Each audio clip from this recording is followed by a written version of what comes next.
You walk into a department store, you see a price tag, and you assume it is a mandate from God. You accept a salary offer without pushing back because you're terrified of looking greedy. You take the hotel room right next to the noisy elevator simply because the clerk behind the desk assigned it to you. Most of us navigate life with this passive consumer mindset, believing that the rules are rigid, the prices are fixed, and the authorities are untouchable. But that is a lie designed to keep you compliant. The reality is that the world is a giant negotiating table, and whether you realize it or not, you are already a participant. If you are trying to get your spouse to go to a specific restaurant, you are negotiating. If you are trying to get your child to go to bed, you are negotiating. This is the hidden engine behind Herb Cohen's seminal work, You Can Negotiate Anything. The book isn't about becoming a ruthless corporate shark, it is a permission slip to stop being a victim. Cohen shatters the passivity of the average consumer by defining negotiation not as combat, but as the use of information and power to affect behavior within a web of tension.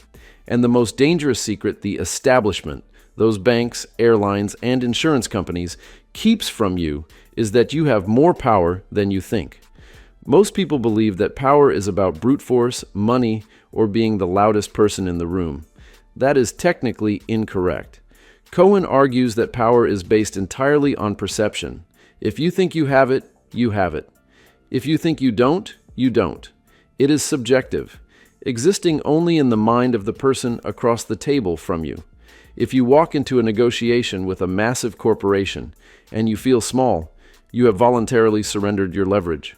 But if you realize that the clerk you are speaking to is desperate to close a sale to meet a monthly quota, the power dynamic instantly shifts in your favor. To actually use this, you have to understand the three crucial variables that control every negotiation: power, time, and information.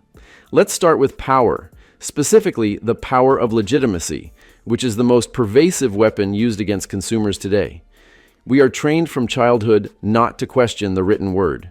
Printed words, signs, and official-looking forms carry a hypnotic authority.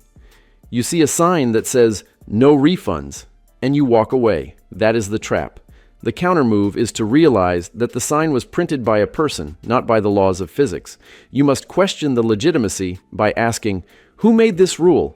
Does the manager have the authority to override it? Spoiler alert, the answer is almost always yes. Beyond legitimacy, you have the power of risk-taking. This creates a fascinating paradox where the person who cares less about the outcome actually holds more power. If you are desperate to buy the house, you will overpay. If you are willing to walk away, the seller will chase you. This leads directly into the power of competition. There is no greater leverage than the existence of a competitor. If you are buying a car, the dealer needs to know you have an appointment at another dealership in an hour. You must create a situation where you have options, because if you have no other option, you have no power. However, power is useless if you don't understand the second variable: time. Cohen posits a universal truth. Most concessions occur in the final 20% of the available time. This is the 80-20 rule applied to high-stakes pressure. If a negotiation is scheduled for 1 hour, nothing significant will happen in the first 48 minutes. Both sides will just posture and bluff. Real movement only happens when the deadline looms. Cohen illustrates this with a legendary story from his own life, a Thermopylae of negotiation that turned into a disaster during a Japanese business trip. He arrived in Tokyo, exhausted after a 14-hour flight, and was greeted by two polite Japanese hosts who asked, "Mr. Cohen, we know you are busy. When are you scheduled to return to the United States?" Thinking this was a logistical question, Cohen pulled out his ticket and said, "I have to leave on Friday at 5 p.m. That was the mistake. He had just handed them the ultimate weapon, his deadline. For the next week, the Japanese hosts did everything except negotiate. They gave him a tour of the factory on Monday, a tour of the city on Tuesday, and a trip to a cultural shrine on Wednesday. Every time Cohen tried to bring up the contract, they smiled and said, "There is plenty of time. Enjoy our hospitality." The climax hit on Friday at 3 p.m., just 2 hours before his flight. The negotiations finally began, but now Cohen was panicked and mentally checking his watch. The Japanese negotiators, knowing his deadline, presented the contract. When Cohen raised objections, they smiled and stayed silent. By 4:30 p.m., the limousine arrived to take him to the airport, with the contract still unsigned. As he sat in the back of the limo, the Japanese negotiators sat with him and continued to negotiate in the car. As they pulled up to the terminal, the lead negotiator said, "Mr. Cohen, the plane is leaving. If you sign here, we have a deal." The result? Cohen signed. He gave away the farm because he was under the pressure of a deadline that he had revealed. The lesson is brutal but simple. Never reveal your deadline to the other side. Patience is power, and the side that is in a rush always loses. Most deadlines are actually flexible. If Cohen had missed the plane, the world wouldn't have ended, but he let an arbitrary flight time dictate the outcome of a multi-million-dollar deal. The third variable is information. Cohen uses the metaphor of an iceberg. The stated position is just the tip above the water, while the real interests, the fears and needs, are hidden below. To get this information, you shouldn't act like a shark. You should act like Columbo. Play dumb. Walk in and say, "I'm sorry, I'm not very good at this. Can you explain how this pricing works? I'm a bit confused." When you claim ignorance, the other side tries to help you, and in doing so, they reveal data, costs, and flexibility they would have hidden from a sharp competitor. The key phrase is simply, "Help me." Once you control the variables, you have to choose your style. Cohen categorizes negotiation into two philosophies: the win-lose Soviet style and the win-win collaborative style. The Soviet style is a zero-sum game often used in one-off encounters like buying a car. Its characteristics are distinct.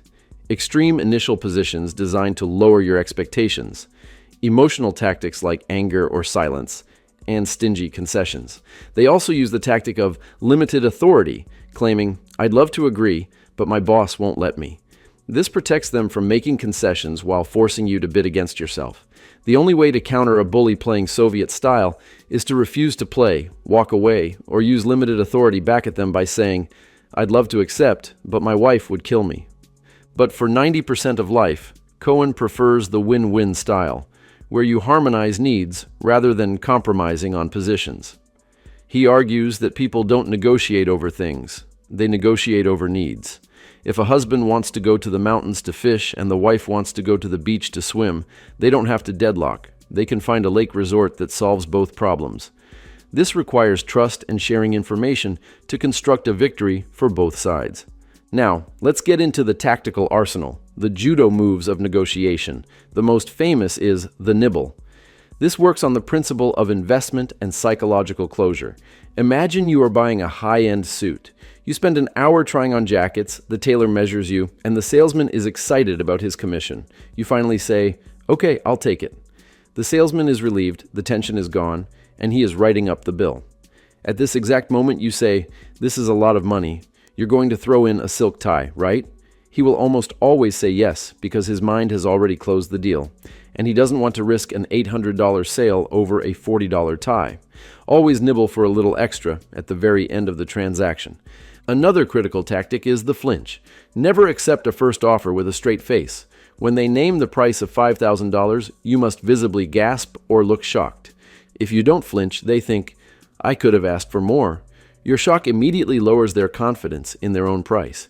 Combine this with silence. Most people are uncomfortable with silence. After you make an offer, shut up. The other person will feel the web of tension and rush to fill the silence, usually with a concession. And if all else fails, use the walkout. But do not storm out in anger, walk out in sadness. Say, "I really wanted this to work, but I just can't justify it," and walk slowly toward the door. 50% of the time, they will call you back before your hand touches the knob. To fully immerse yourself in Cohen's mindset, consider the quintessential case study, the Sears refrigerator story. Cohen walks into Sears and finds a chipped, dented floor model refrigerator that is perfect for his basement, but the sign says $489.95. He decides to test the power of legitimacy by offering $250. The clerk points to the sign and says, "I can't change the price." Instead of giving up, Cohen asks, "Who has the power to change the price?" Identifying the decision maker, he finds the manager and approaches him not with aggression, but with help. "I want to help you clear out some of this old inventory," he says. He asks the dumb question, "How long has this been here taking up space?" By challenging the legitimacy of the printed tag, showing he had cash, commitment, and solving the manager's problem of floor space, he got the fridge for $250. This brings us to the key psychological insights that glue the system together. First, every negotiation takes place within a web of tension, and the person who is most comfortable with ambiguity wins. Second, practice ego deflection. Never attack the person, attack the problem. If you corner someone and attack their ego, they will fight you to the death just to save face, even if it hurts their own interests. Instead say, "The problem isn't you. The problem is that this budget doesn't fit my needs." And finally, use the power of maybe. Do not commit too early. Words like possibly keep the game alive, while a definitive yes or no ends it. The establishment is counting on you to be a Soviet-style loser. They want you to accept the first offer, fear the deadline, and bow to the printed sign. But Cohen's message is a call to arms. Everything is negotiable. The price of the car, the salary, the hotel checkout time, the terms of the lease, it is all up for grabs. You have the power if you perceive it. You have the time if you have patience. You can get the information if you play dumb. Once you put on the negotiator's glasses, you will never see the world the same way again. You stop being a passenger in your own life and start being the driver. So here is the exact move you can put in play today. Practice on low stakes. Go to a thrift store and negotiate for an item you don't even want, just to test the flinch and the walkout. Challenge a price on a dented can in a grocery store to practice overcoming the power of legitimacy. Use silence in your next conversation and watch how people scramble to fill the void. This book is not just a manual. It is a permission slip to take control of your environment. As Cohen famously says, you have the power if you believe you have it. If you want the deeper dive, the link to the book is in the description.